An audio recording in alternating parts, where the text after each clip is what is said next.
በአፍሪካ የታየ ስላለው ምርታ ሲታሰብ በኢትዮጵያ የተመዘገበ ካለው እድገት በላይ ማሳያ የሚሆን እንደሌለ ፕሬዝዳንት ባራክ ኦባማ ተናገሩ። በሶሪያ የአይኤስ የሽብር ቡድን የገቢ ምንጭ የሆኑ የነዳጅ ማጣሪያ ስፍራዎች የአየር ጥቃት ተፈጸመባቸው።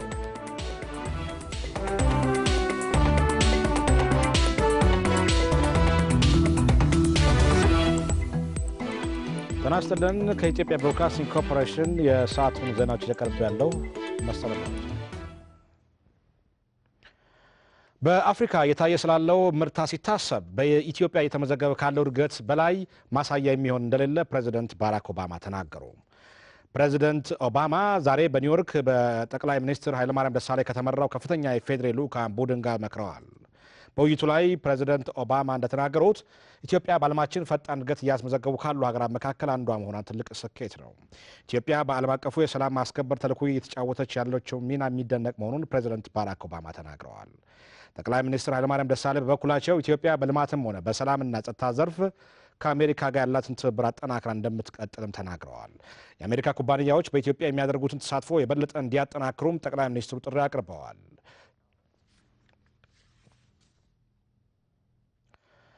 በተባበሩት መንግስታት የኢንዱስትሪ ልማት ድርጅት ዩኒዶ የኢትዮጵያ የኢንዱስትሪ ዘርፍ እንዲጠናከር የቴክኒክና አቅም ግንባታ ድጋፍ እንደሚያደርግ አስታወቀ።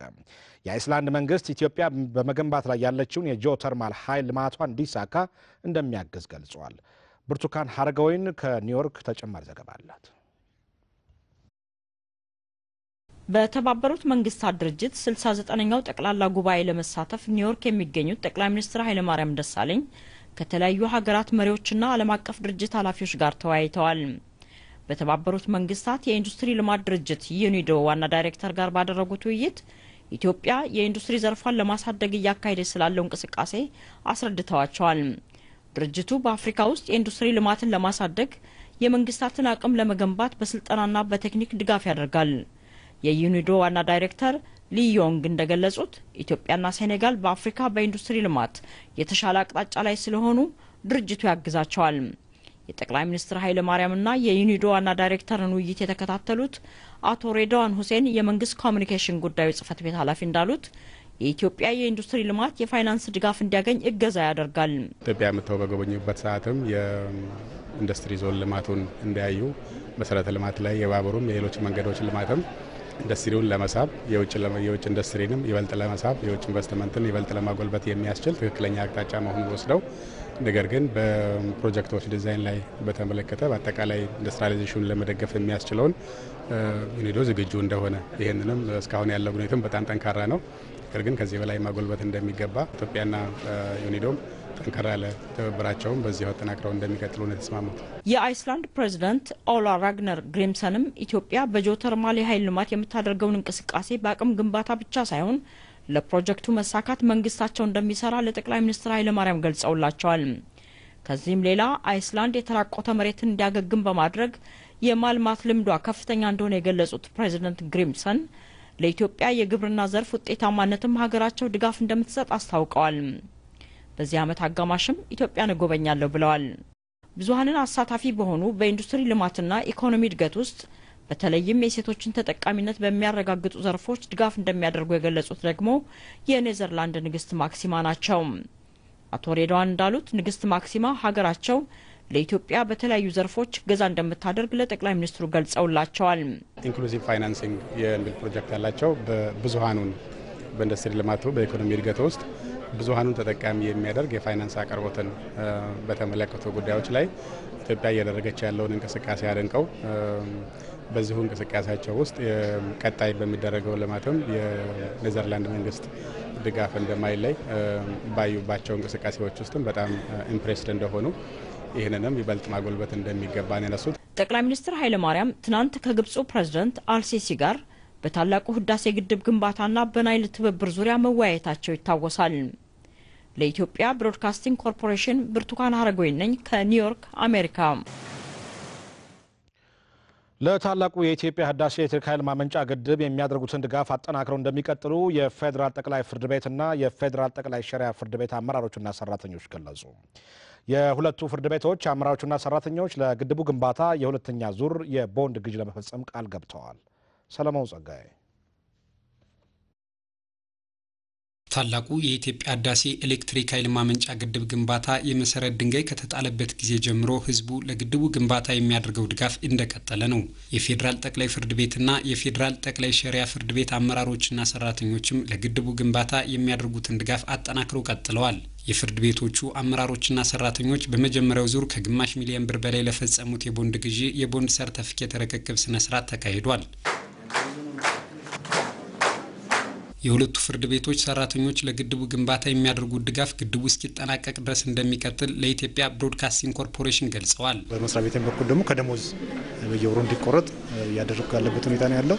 ቀጣይም ይህንን ስራው እስከሚጠናቀቅ ለመቀጠል ጥረት አድርጋለሁ። ቀደም ሲል ያው የአንድ ወር ደሞዛችንን በጠቅላይ ፍርድ ቤት ስም ሁላችንም ድርሻችን ተወጥተናል። አሁን ደግሞ ልማቱ አስፈላጊና የጀመረውን መጨረስ ስላለብን በቀጣይም ሁለተኛ ዙር የቦንድ ግዢ ለመፈጸም ቦንድ ለመግዛት ዝግጁ ነኝ።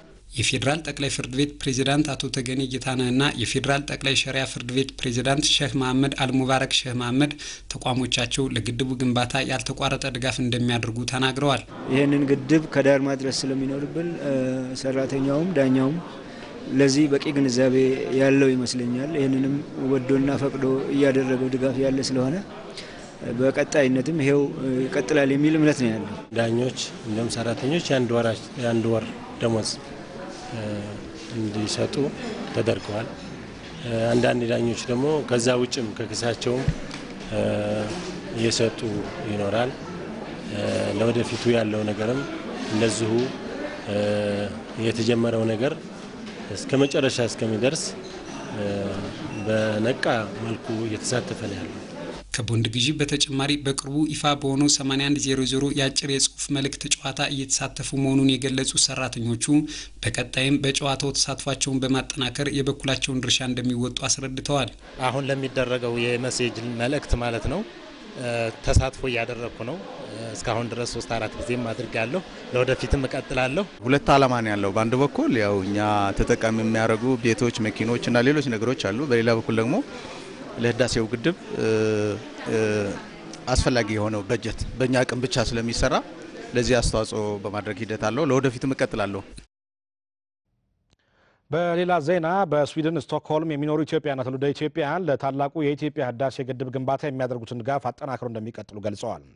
ኢትዮጵያና ትውልደ ኢትዮጵያውያኑ ለታላቁ የኢትዮጵያ ህዳሴ ኤሌክትሪክ ኃይል ማመንጫ ግድብ ግንባታ የሚውል ግማሽ ሚሊዮን የሚጠጋ የገንዘብ ድጋፍ አድርገዋል። ከውጭ ጉዳይ ሚኒስቴር ቃል አቀባይ ጽሕፈት ቤት ለደረሰን ዘገባ አበበባዩ። የታላቁ የኢትዮጵያ ህዳሴ ኤሌክትሪክ ኃይል ማመንጫ ግድብ ግንባታ ከዳር እንዲደርስ በአገር ውስጥ እየተደረገ ካለው ርብርብ ባሻገር በተለያዩ የዓለም ሀገራት ከሚኖሩ ኢትዮጵያውያን ትውልደ ኢትዮጵያውያንና ኢትዮጵያ ወዳጆች የሚደረገው ድጋፍም ተጠናክሮ ቀጥሏል። በስዊድን ስቶክሆልም የታላቁ የኢትዮጵያ ህዳሴ ግድብ ምክር ቤትና የኢፌዴሪ ኤምባሲ በመተባበር ባዘጋጁት የገቢ ማሰባሰቢያ ፕሮግራምም ከ400 በላይ የሚሆኑ ኢትዮጵያውያንና ትውልደ ኢትዮጵያውያን እንዲሁም የኢትዮጵያ ወዳጆች ተሳትፈዋል። በፕሮግራሙም ወደ ግማሽ ሚሊዮን ብር የሚጠጋ ገቢ ተሰብስቧል። በስዊድን የኢትዮጵያ ሶማሌ ማህበረሰብ ሰብሳቢ አቶ ሸምሰዲን ሼካሊ በመላው ዓለም የሚገኙ ኢትዮጵያውያን በጋራ ለጋራ እድገት እንዲቆሙ ነው ጥሪ ያቀረቡት። ኢትዮጵያ የተለያዩ ብሔሮች ብሔረሰቦችና ህዝቦች መገኛ ሀገር ናት።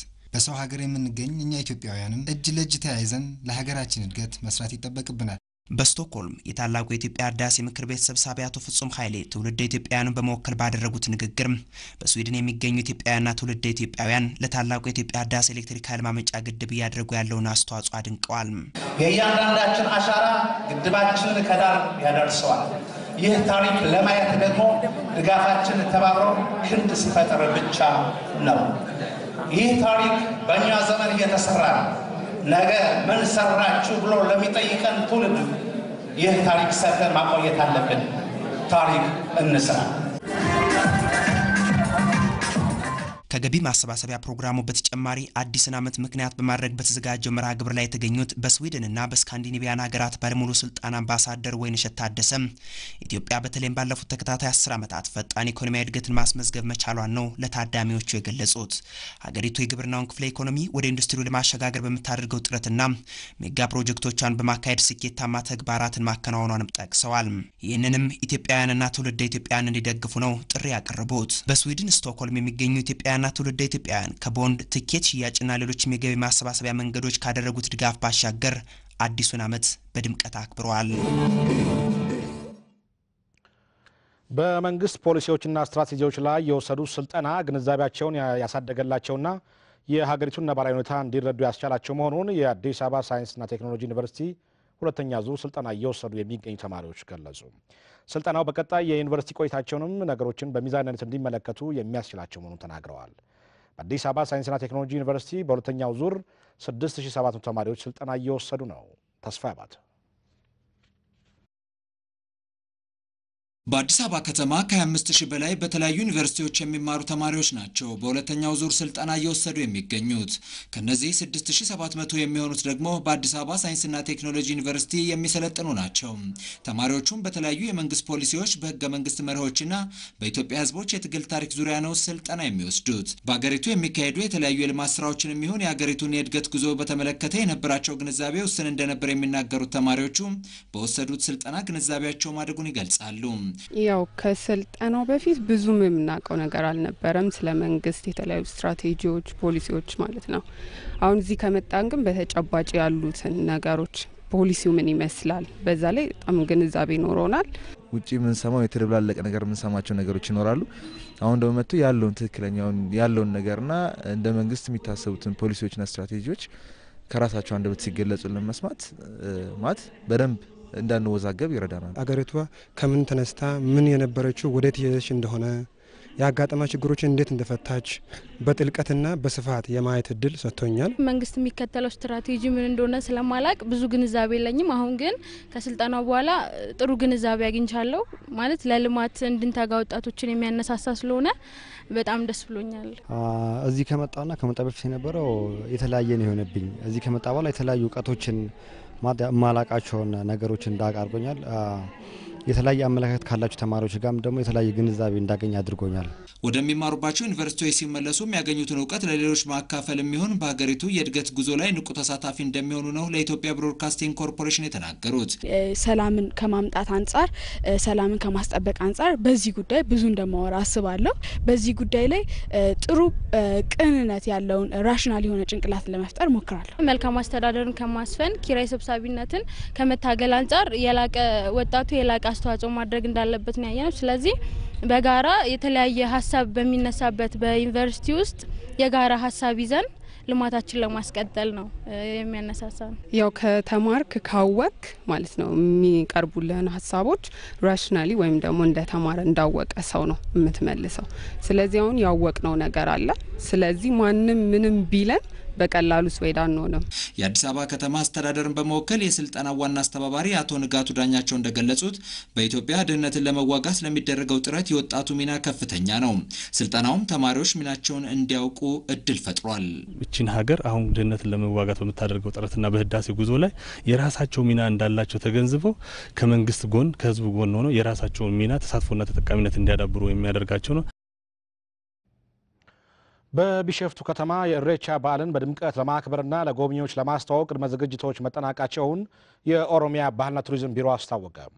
የዘንድሮውን በዓል ለየት የሚያደርገው የገዳ ስርዓትንና ኢሬቻ በዓልን በቅርስነት ለማስመዝገብ የተለያዩ ስራዎች የተከናወኑ ባሉበት ወቅት መከናወን እንደሆነ ቢሮ ገልጿል። ይድነቃቸው ሰማው ዝርዝሩን አዘጋጅቶታል። አለማየሁ ታደለ ያቀርበዋል።